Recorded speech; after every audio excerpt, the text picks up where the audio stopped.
Harusnya tahu diri, yang selama ini gembar-gembor, ya. Selama ini gembar-gembor, saya punya buktinya, saya yang punya, saya punya data, saya yang mana. Kalau orang tahu diri, harusnya semenjak itu sudah malu. Loh, ini belum proses yang punya kami nanti tetap itu berjalan.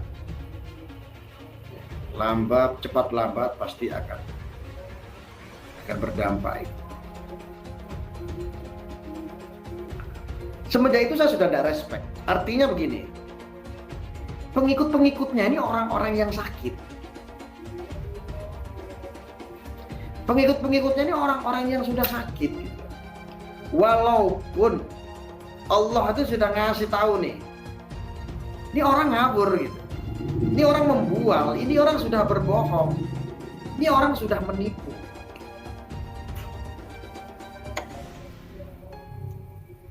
Tetap aja sudah dibuktikan. Jadi walaupun jalannya dari orang lain bukan dari saya, minimal itu sudah menjadi tolak ukur bahwa apa yang isi dalam mulutnya yang berbahasanya wah bagus, kalau ngomong itu bisa diikutin, memang dia pandai mempengaruhi orang. Bukti sekali, ya salam, ketika dia ngomong begitu aja banyak yang ngikutin. Emang dia jago, saya akui jago, itu masalah itu jago. Saya hanya menyayangkan untuk pendukung-pendukungnya ini tidak melihat bahwa apa yang saya sampaikan dulu, bahwa saya itu pun mendukung ketika dia berbuat baik. Ketika dia memerangi pembodohan publik, saya ikut senang, saya ikut mendukung. Ketika orang-orang itu isinya adalah menggibah, memfitnah, dan atas nama perjuangan kebenaran, punya data, saya yang punya.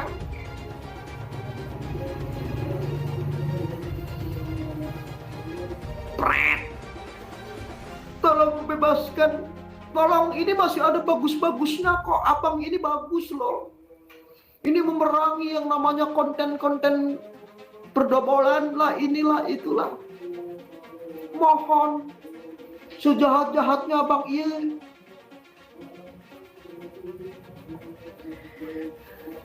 Orang itu kalau punya power, gak mungkin rambutnya digunduli.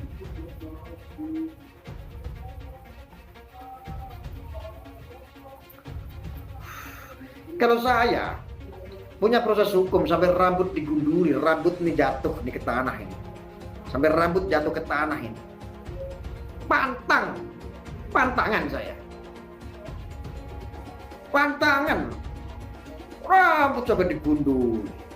Wah, punya intelijen,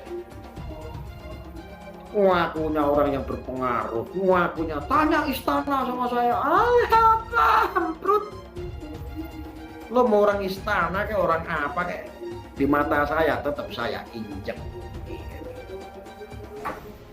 Kenapa enggak baik?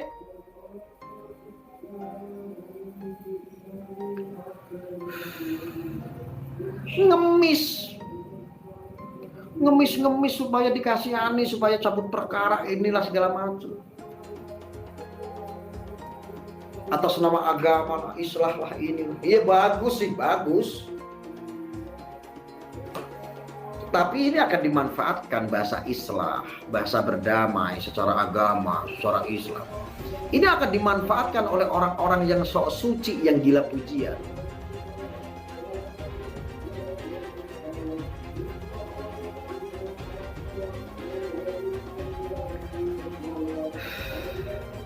Islah untuk kepentingan pribadi. Kalau untuk kepentingan umum tentu, walaupun itu bukan urusannya, menasehati, membuat perjanjian bahwa kamu nanti jangan fitnah ini ya, jangan fitnah apapun itu bentuk fitnah ya. Nggak cuma menyangkut Robitoh saja, itu namanya kepentingan pribadi atau kepentingan Robitoh. Betul nggak, Beb Alwi? Betul. Itu namanya kepentingan pribadi. Maka saya bilang cabut perkara itu, walaupun saya jarang nyimak, hanya denger aja ini, sekali-kali saya tanggepin. Walaupun saya jarang nyimak, tetapi saya melihat. Dan itu kan sudah saya sampaikan waktu dia ditangkap, waktu dia digunduli. Nanti bakal ada istilah islah. Nanti bakal bebas. Mau bebas, mau tidak, bagi saya tidak penting. Yang paling penting adalah dia sudah digunduli. Satu itu. Harkat martabat dia yang disanjung-sanjung sama pengikutnya seorang intelijen lah, yang dianggap dia seorang bangsawan lah, seorang teuku lah. Ini nggak ada. Muhammad Iqbal ya Muhammad Iqbal. Nggak usah lah pakai teuku-teukuan. Kalau memang teuku-teukuan, yang ngomong aja teuku palsu kayak saya begini kan, Gus palsu gitu. Walaupun Gus beneran. Iya.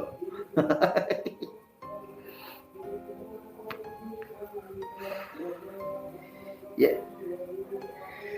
Kalau islah tujuannya ingin menyadarkan, ingin bikin orang itu taubat nasuha gitu perlu ya. Perjanjiannya kamu nggak boleh dong memfitnah, apapun bentuknya, apapun jenisnya, memfitnah orang, menggibah orang, bikin sara dan lain sebagainya, bikin hoax.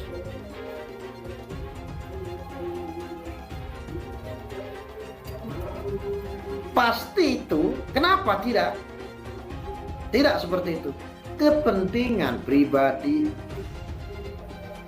Ya, mungkin saja dugaan saya adalah mereka kan sangat membutuhkan sekali orang-orang yang berani. Orang yang pemberani. Makanya berderet-deret lah, berjejer lah. Saya tidak akan pernah mundur sekalipun. Nek cara wong Jawa kuwi ceritane lakon menang keri. Lakon menang keri. Jagoan tuh menangnya belakangan. Kalau jagoan neon di depan, habis itu nangis-nangis digunduli. Masa Intel Rusia digunduli? Lo ini udah gak punya harga diri. Pengikut-pengikutnya, harusnya pengikut-pengikutnya ini sudah sadar. Maka semenjak itu saya sudah menolak menanggapi urusan perpencotan. Tujuan perpencotan saya adalah untuk menyadarkan netizen. Ketika ini sudah diperlihatkan langsung sama Allah, sama hukum, dia digunduli. Kok malah semakin pendukungnya ini menjadi-jadi, berarti mereka sudah karakter kaum kadal.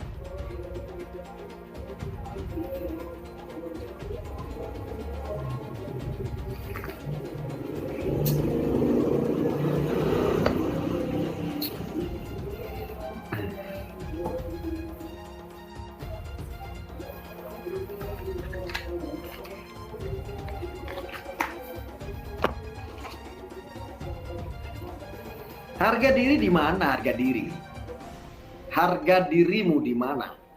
Pengikut-pengikutnya, harga dirinya di mana? Bebas karena ngemis. Boleh berbangga diri kalau bebas karena apa? Karena dia benar. Bebas boleh berbangga diri kalau dia punya bukti. Bebas boleh karena dia punya data. Bebas kok karena ngemis. Ya kayak begitu mah sama dengan saya ngeladenin anak-anak kecil.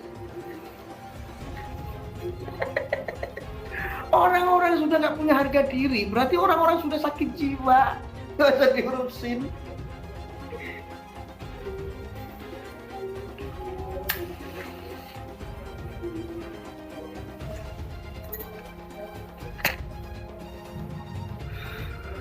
Lah orang keturunan kadal ya kayak gitu, susah.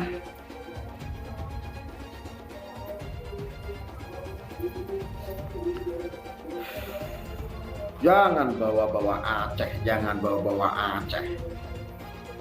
Lo mau ngaku-ngaku orang Aceh, tapi kalau jadi oknumnya tetap aja tak injek kepalanya.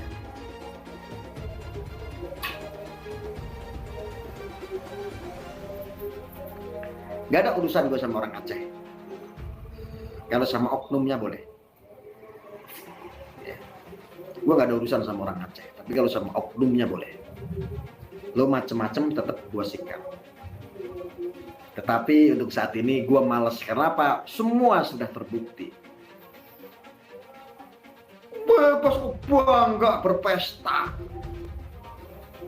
Karena ngemis. Karena belas kasihan.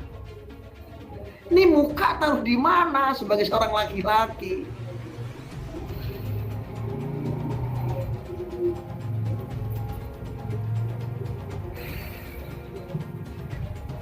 Orang-orang yang memberikan, yang mengabulkan ngemisnya atau yang memberikan perdamaian, ini orang-orang yang saya nilai orang-orang yang gila pujian. Yang pertama, kalau si Dajjal ini masuk penjara, tidak ada untungnya. Itu yang pertama. Tidak ada untungnya. Yang kedua, cukuplah dia minta maaf. Cukuplah untuk minta maaf supaya apa? Kalau dia dibebaskan dengan perjanjian, dia bisa klarifikasi ke publik, kan dia sudah menang. Yang ketiga, ketika islah ini dia menyetujui dengan islah dan atau berdamai, maka dia akan disebut mulia. Mulia sekali. Habib Alwi mulia dong, karena apa? Memaafkan seseorang. Si Bebek Umar sama, memaafkan dong karena mulia. Jafar Shodiq sama, Bebek, memaafkan supaya apa? Terlihat mulia. Wah, Beb lu masa nggak mau Islam lo? Iya dong. Ini orang-orang yang memang harus jadi orang yang mulia, harus terlihat mulia. Maka ketika islah ya tujuannya ya untuk supaya terlihat mulia. Betul tidak? Betul. Tidak apa-apa, itu hak mereka. Saya hanya saja melihat, menanggapi, karena bagi saya tidak penting. Mau bebas, mau tetap dilanjut di meja hijau, bagi saya tidak penting. Bagi saya tidak penting. Karena dengan Anda semua seperti itu, saya sudah berterima kasih. Setidaknya sudah menunjukkan bahwa rambutnya bisa digunduli, bisa jatuh ke tanah. Bangsawannya juga sudah gugur, intelnya juga sudah gundul.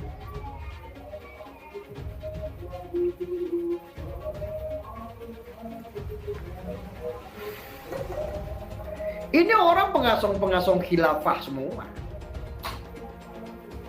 Termasuk oknum dari Aceh itu, si Dajjal pos roda itu. Ini orang-orang yang pengasong-pengasong khilafah semua.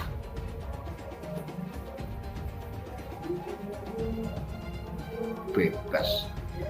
Hari ini kamu bisa bebas karena kepada orang lain. Suatu saat nanti ini semua berjalan dan itu dari tangan saya. Tak akan sedikit pun aku lepaskan. Camkan itu baik-baik. Tidak akan pernah saya lepaskan ya. Sedikit pun tidak akan pernah saya akan lepaskan. Urusan memaafkan, tentu saya akan memaafkan lahir dan batin saya. Saya akan memaafkan, saya akan meminta sama Allah. Allah kasih hidayah sebaik mungkin dia sebagai insan manusia. Saya akan maafkan. Tapi untuk urusan hukum tidak boleh buat main-main. Karena itu adalah konsekuensi.